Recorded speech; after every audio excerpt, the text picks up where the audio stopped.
I want people to know God isn't behind the wall. What we do as prison fellowship, we only come to birth more of what's already there. Some of my greatest heroes are behind the wall of prison.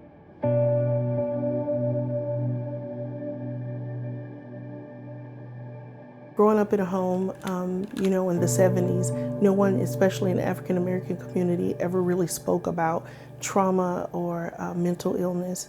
And I had a mother who had some mental health issues, and so kind of got moved around a lot. I went from my grandmother back to my mother to eventually I made it to my father's house. But at that point, I kind of call it I was damaged goods.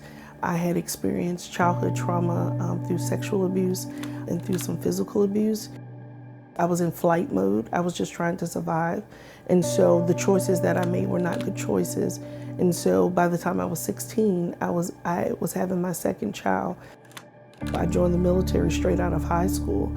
And believe it or not, I went from basic training to AIT to Desert Storm, Desert Shield. So I came in the military and went directly into war, and I served for 12 months. One of the things that I found with trauma, I thought dressing it up, being in the military, and it didn't erase all the pain and the anguish, and so I carried that with me in the military. What I was running from in the pain, I only found myself now married in a domestic violence situation. We, on the outside, looked like the perfect family. He was a deacon at the church. I was active in the church. We had a nice home. Our children were going to school, but behind closed doors, it was a dark place. I was working for a company, and he basically coerced me in how to set up like dummy accounts as if he was the company we were paying as a vendor, and money was taken. I think about the day that I cried out to the Lord, and I said, Lord, I'm just tired. I don't want to do this anymore. Can you get me out of this situation? And that day I was arrested.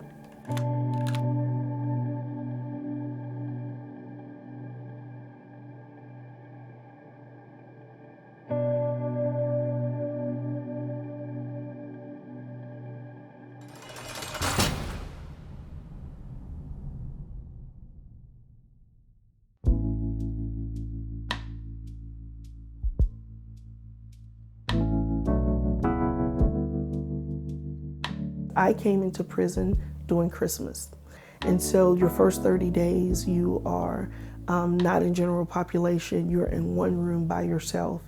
And so it was about after a week of being there, and Miss Emma came to the unit, and she said, do you mind if I offer you a Bible? And I hadn't read a Bible in a long time.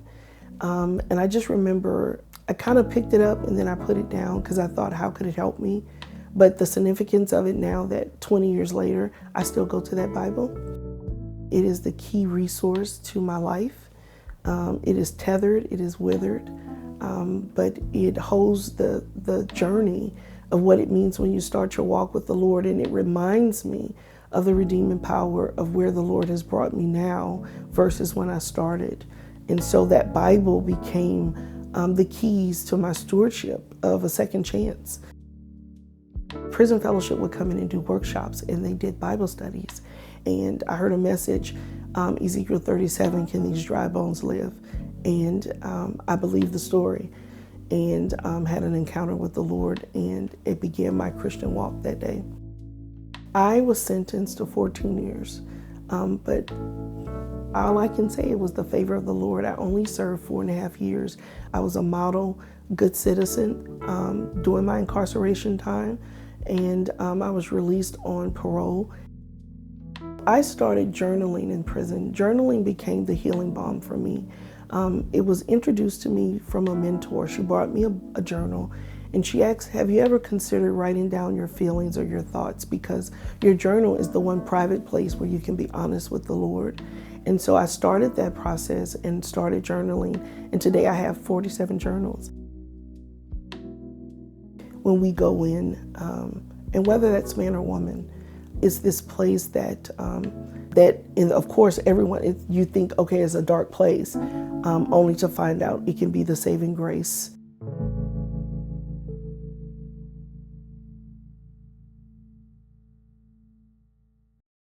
The adjustment coming out as a mother and being released from incarceration, that stigma, or wearing the scarlet F, meaning I'm a felon, and how will people perceive me? How will the community receive me again? And I just love the way the Lord whispered to me and said, but I'm enough, and I've redeemed you, and I've pardoned you.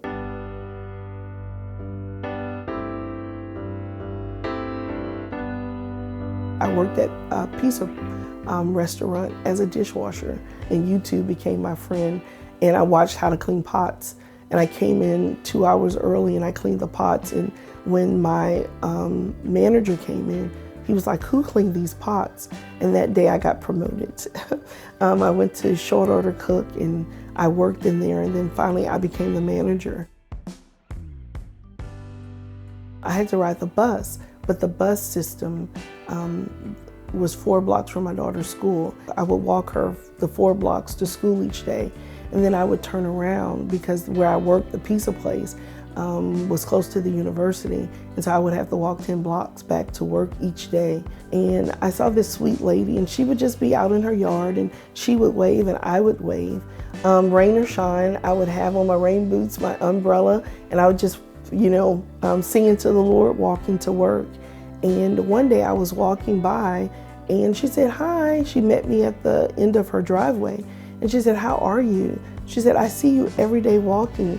Where are you walking? I said, I'm a single mom and my daughter goes to the high school, but the bus doesn't come down the street. And she said, I kind of figured that. And she opened my hand and she put her car keys. And she said, there's a car that my father's had. It was a Delta 88. It was amazing to me. I thought it was a Ferrari. And she said, it doesn't have a lot of miles. He didn't drive it. But I just think the Lord wants me to bless you with this car so you can get back and forth to work. I called my daughter and I was like, oh, you don't meet me at the bus stop. I said, I'll pick you up in front of the school. And when I pulled up in the car, remember her jumping up and down, oh my gosh, we have a car. And so it was just a really happy moment, and just kind of the beginning of, again, those foundational truths of the word. Trust in the Lord in all your ways and lean not on your own understanding, but he'll guide your path, and he was truly guiding my path.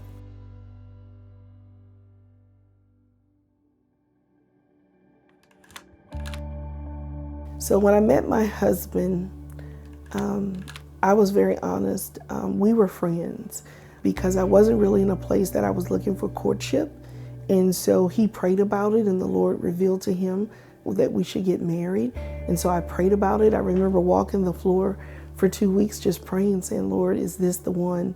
So I sat down with him and I said, well, I want to be forthright and honest. We've been friends, and we're moving into another part of the relationship. And I shared with him about my incarceration, and he never blinked. And in that moment, it gave such validation and such love that I knew he was the one. He now co-labors with me in prison ministry. He's actually a prison fellowship volunteer. And so I'm so grateful how the Lord brought him into my life. I never thought or could imagine the life I have now, having a husband and having the children, and the Lord adding to my fold with 3 more children and my grandchildren, and watching them play and read with them and praying together with my family, and them looking to me for wisdom, or co-laboring with my husband in ministry. I never could even imagine that that was the life, and why I believe prison fellowship is so important to me, because that one foundational truth of the word began the journey that I am now, to be able to offer that to so many people, being the field director through our academy, Hope event. It's such a beautiful thing that I got to experience with our angel tree. It may look as if we're helping those incarceration give a gift to their child, but I see the symbolism in it. God gave us the Son, and it was a gift to us, and why that gift, it reconciles us back to the Father. What we do in Angel Tree, it reconciles a child back to their parent through a gift. And so just those programs or the academies, or watching women give their life and men give their life to the Lord through our Hope events. I never could imagine in a full circle way that starting with Prison Fellowship, going to a Bible study, that now I get to be a part of this organization and move it forward and to pay it forward in such a special way. And so I'm grateful for the doors the Lord will open this year, and all the doors that I feel He's closed are just the door of my past, my shame, my guilt, my broken places, and that each day I still daily surrender my life to Him so that He can not only become the light of the world to others, but His glory is fulfilled in the earth.